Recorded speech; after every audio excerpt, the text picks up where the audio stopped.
बच्चे की बात साफ नहीं है, चाहे कोई भी रीजन हो, ऑटिज्म, हियरिंग इम्पेयरमेंट या नॉर्मल डेवलपमेंट के बच्चे। आज मैं यहाँ बताऊंगी कि कौन सी एज में कौन सी साउंड सिखाएं बच्चे को और कब उन्हें स्पीच थेरेपी की जरूरत होगी। ये वीडियो सारे बच्चों के लिए है जो बात करना सीख रहे हैं। हेलो, नमस्ते, मैं डॉक्टर अनामिका हुई, audiologist and speech language pathologist हूँ। मैं यहाँ speech and hearing aid, disability और पेरेंटिंग रिलेटेड वीडियोस पोस्ट करती हूँ। तो अगर आप इंटरेस्टेड हैं ऐसे विषय में तो प्लीज सब्सक्राइब जरूर कर दीजिए इस चैनल को। जब हम बात करते हैं, हमारी स्पीच बहुत सारे साउंड से बनती है। आसान शब्दों में बोला जाए तो इंग्लिश में इसे कॉन्सोनेंट वावेल बोलते हैं, हिंदी में स्वर व्यंजन बोलते हैं। तो इन्हीं साउंड से हम वर्ड्स बनाते हैं, फिर फ्रेजेस एंड सेंटेंसेस। ये जानने वाली बात है कि हर साउंड जो हम लोग बोलते हैं वो एज वाइज बच्चों में डेवलप होती है। तो ये है स्पीच साउंड चार्ट। आप वीडियो पॉज करके इसे जूम करके देख सकते हैं। इस चार्ट के अनुसार प, म, ह, व ये सारे साउंड्स सबसे पहले मतलब 1 से 3 साल तक डेवलप होती हैं। 1 से 4 साल तक न साउंड डेवलप होता है। इस चार्ट को फॉलो करेंगे तो आपको पता चलेगा कि कौन सा साउंड कौन से एज में डेवलप होती है। बच्चों में जो साउंड्स सबसे लेट डेवलप होता है वो है र और ट, एट वाला। ज़्यादातर पेरेंट्स की यही कंप्लेंट रहती है कि मेरा बच्चा र साउंड नहीं बोल पाता। देखिए, र जो है वो नॉर्मली 3 साल के बाद आता है और 4 साल से 8 साल तक वो डेवलप हो सकता है। वैसे ही स, च, श, ज डेवलप होने की एज रेंज है 4 से 7 ईयर्स तक। अब बहुत पेरेंट्स बोलेंगे कि दूसरे बच्चों में जल्दी डेवलप हो जाता है साउंड्स, मेरा बच्चा बोल नहीं पाता है। कुछ बच्चों में ये साउंड्स अर्ली भी डेवलप हो जाते हैं, दैट्स परफेक्टली फाइन। बट कुछ बच्चे में कुछ साउंड्स डेवलप होने में लेट हो सकती है, that is also perfectly fine, जब तक ये नॉर्मल एज रेंज तक है। तो अगर आप 4 साल में बोलते हैं कि बच्चे का र डेवलप नहीं हुआ है, बच्चा र साउंड नहीं बोल पा रहा है, तो ये मिसआर्टिकुलेशन नहीं है।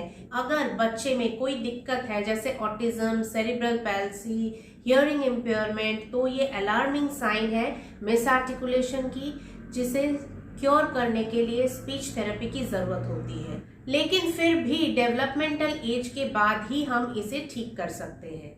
अगर किसी बच्चे को इस डेवलपमेंटल एज के बाद भी मतलब +- 6 अगर कर दिया जाए एज को, तो उसके बाद भी अगर बच्चा कोई साउंड नहीं प्रोड्यूस कर पा रहा है तो मिसआर्टिकुलेशन है ये, और उसे स्पीच थेरेपी की ज़रूरत है।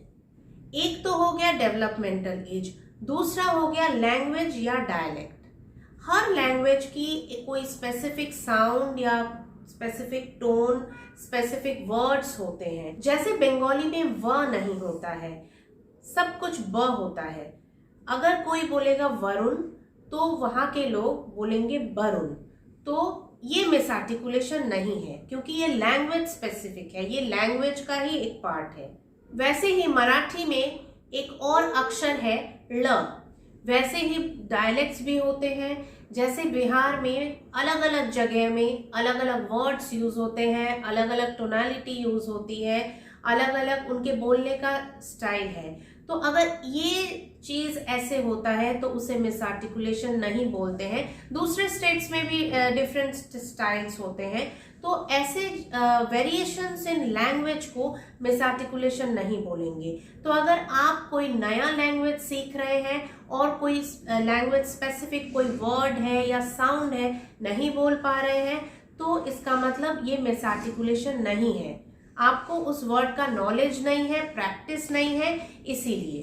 तो लैंग्वेज के अनुसार, कल्चर के अनुसार और रीजन के अनुसार ही साउंड्स को लेना है और सोचना है। नेक्स्ट देख लेते हैं मिसआर्टिकुलेशन कितने प्रकार के होते हैं, जिसे हम सोडा बोलते हैं।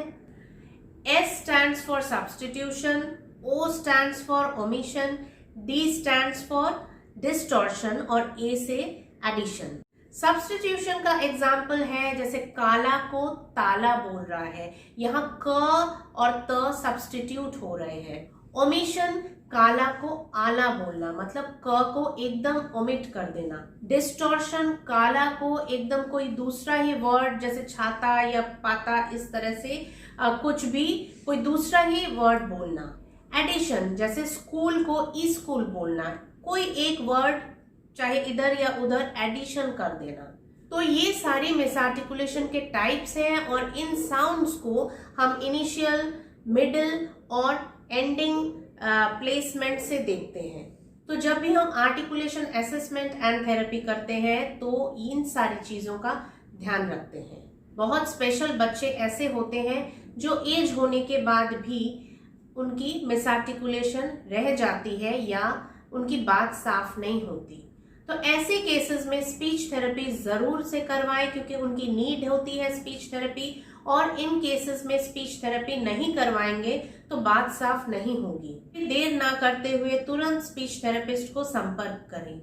मिसआर्टिकुलेशन से रिलेटेड अगर आपको कोई भी क्वेरी है या कुछ वीडियो सजेशन आप देना चाहते हो तो नीचे कमेंट बॉक्स में कमेंट जरूर करें। एक छोटी सी रिक्वेस्ट है, आप में से बहुत लोग सिर्फ वीडियो देख के चले जाते हो, सब्सक्राइब बिना किए। ऐसे इंफॉर्मेटिव वीडियोस के लिए सब्सक्राइब जरूर कीजिए क्योंकि जैसे नए अपलोड्स आते हैं, नए वीडियोस अपलोड होते ही आपके पास नोटिफिकेशन पहुंच जाएगा और आप उसको मिस नहीं करोगे। अगर मेरी वीडियोस आपको यूजफुल लग रही है तो मेरी वीडियोस को ज़्यादा से ज़्यादा शेयर करें क्योंकि आपका एक एक्शन किसी बच्चे के डेवलपमेंट में फ़र्क ला सकता है। Thank you for watching.